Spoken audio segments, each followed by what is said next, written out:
এত বড় একটা ডিসিশন নিতে হবে আমাদের। হায় ভগবান, বাবা মা হয়েও একটা বড় জ্বালা। তো hello friends, good morning, welcome back to my channel তপুর ছোট্ট পৃথিবী। কেমন আছো তোমরা সবাই? আশা করছি সবাই ভালো আছো, সুস্থ আছো। আমরাও ভালো আছি। তো আজকে সকাল সকাল তো কোনো ব্লগ যে স্টার্ট করাই হয় না। এখন 10টা বাজে, 10টা বাজে নেই, সরি, 9টা হবে, 9টা বাজে। তো ভাত বসিয়েছি, আর বেগুন ভাজা, ফুলকপি আলুর তরকারি, ওটা দুপুরের জন্য করব। আর এখন বেগুন ভাজাটা করছি, আর ভাতে দিয়েছি কোয়াশ। বেগুন ভাজা কোয়াশ ভর্তা দিয়ে এখন খাবো ভাত সকাল সকাল।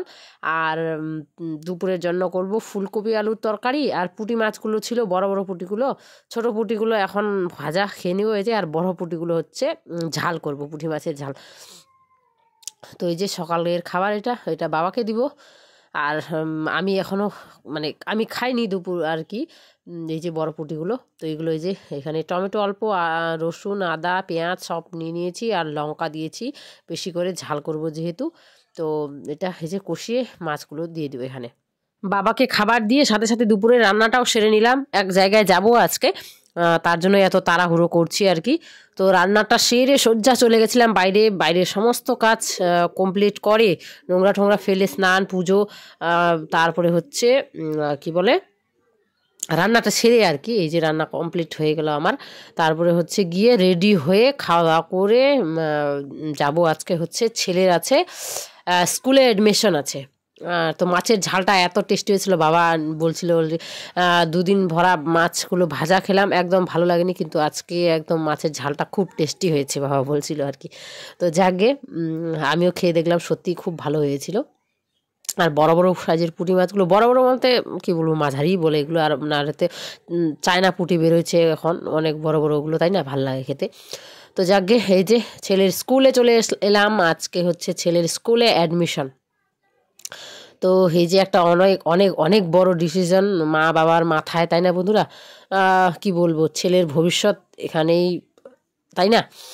কি করব ভেবে পাচ্ছিলাম না অনেক দিন ধরে। সরকারি স্কুলে পড়াবো না বেসরকারি স্কুলে পড়াবো, ইংলিশ পড়াবো না হিন্দি পড়াবো না বাংলা পড়াবো, মানে ভেবেই পাচ্ছিলাম না কি করব কি না করব, কি করব কি না করব। ভেবেচিন্তে একটা ডিসিশনে তো আসতেই লাগবে, তাই না? সময় যেহেতু চলে যাচ্ছে, যদিও আর 1 বছর সময় আছে। গত বছর দেখি, সরি আগামী বছর দেখি চেঞ্জ করাতে পারি স্কুল। এখন তো প্রাইভেট স্কুলে দিলাম, যেহেতু এই বছর বিভুকে সরকারি স্কুলে নিবে না। আর 1 বছর বাড়িতে বসে থাকা মানে জানোই তো, তাই না? এই জন্যই মানে কি বলবো, বাবা মা হওয়া সত্যি এত বড় একটা ডিসিশন। বাচ্চাকে কি পড়াবো না পড়াবো, কি নিয়ে ওর ভবিষ্যৎ আছে না আছে, সত্যি মাথায় খুব বড় একটা চাপ এটা। আর যেহেতু লোকের কাছে কি বলবো, পরামর্শ নিব, কিন্তু যেহেতু আমরা পড়াবো, আমরা পড়াতে পারবো কি না ওই স্কুলে, সেটা তো আমাদের উপরই ডিপেন্ড করে, তাই না? তার জন্য কারোর কাছে পরামর্শ না নেওয়াটাই আমার মনে হয় বেটার। যেটা আমরা পারবো চালাতে সেটাই না করব, তাই না? যেমন কর্মের ফল আমি বিশ্বাস করি, তেমন ভগবানের উপরও বিশ্বাস করি। যেটা হয়, যেটা করি, সেটা ভগবানের ইচ্ছাই করি বন্ধুরা, নিজের ইচ্ছায় কোনো কিছু হয় না। তো তাই হবে, তাই না? মেয়েকে খুব কষ্ট করেই পড়াচ্ছি আমরা। আর বিভুকেও দিয়ে আরও খুব কষ্টে পড়ে যাব, এটা আমি চাই না।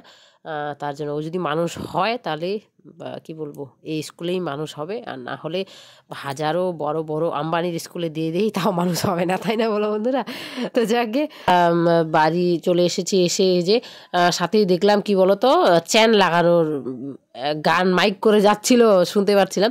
তো ভাবলাম এই মা আমার একটা নতুন ব্যাগ, এই যে এটা মা কিনে দিয়েছিল, ব্যাগটা চ্যানটা নষ্ট বলেই ব্যাগটা পড়ে আছে, নাহলে ব্যাগটা ভালোই আছে, সুন্দর আছে। তার জন্য যে ব্যাগটা চেঞ্জ করে নিলাম। 20 টাকা নিল, খুব ভালো কিন্তু, তাই না বলো বন্ধুরা? তার জন্য তোমাদের সাথে শেয়ার করলাম, তোমাদের ওদিকে গেলে তোমরাও চেঞ্জ করে নিতে পারো। আর একটা আমার হলুদ কালারের জাম্পারটা যে পরি, ওটার জাম্পারের চ্যানটাও নষ্ট হয়ে গেছে। ধুতে গিয়ে ওই দিন তোমার দাদাভাই এমন করে চিপে দিয়েছে, বাপ রে বাপ, চ্যানটা আর নড়েই না এক জায়গা থেকে, মানে কিছুই হচ্ছে না ওটা। তার জন্য ওটাও চেঞ্জ করে নিলাম। ওটা নিয়েছে, হ্যাঁ ওটাও 20 টাকায় নিল। জ্যাকেট যদি থাকে তাহলে জ্যাকেটগুলো 30 টাকা নেয় আর কি। সন্ধ্যাবেলা ফিরে এলাম বন্ধুরা। তারপরে হচ্ছে গিয়ে এদিকে বাজার থেকে তোমার দাদাভাই নিয়ে এলো পকোড়া, পেঁয়াজের পকোড়া, আর হচ্ছে পেঁয়াজ তো না, বাঁধাকপিও মিক্স থাকে, তাই না? আর হচ্ছে সিঙ্গারা। তো বাবা তো ছিল না সন্ধ্যার সময়।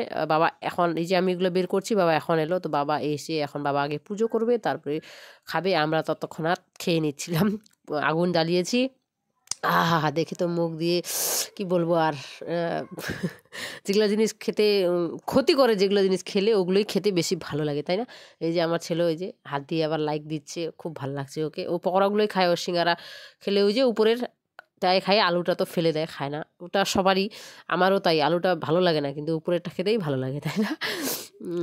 তো কি বলবো, এই যে যেটা বললাম আর কি, এত বড় ডিসিশন বাবা বলছে যেটাই করবা করো। বাবা তো বলছে পাথরিয়া এখানে একটা প্রাইমারি স্কুল আমাদের একদম কাছে, মানে 30 সেকেন্ড বা 1 মিনিট লাগবে স্কুলে যেতে, এত কাছে স্কুলটা আছে। বলছে এখানেই দিয়ে দাও, এমনটা বলে। তো দেখি কি হয়।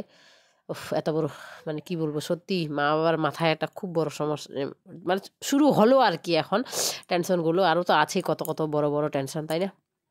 তো দেখি এইভাবে আস্তে আস্তে কী করব, মা বাবার কর্ম পালন করতে তো হবে। জন্ম যেহেতু দিয়েছি সন্তানদের, করতে তো হবে, তাই না? প্রতিটা মা বাবাই করে, যেমন যে পারে। ঠিক আছে বন্ধুরা, তাহলে আজকে ব্লগটা এখানে এড করলাম। ভালো লাগলে অবশ্যই পাশে থেকো।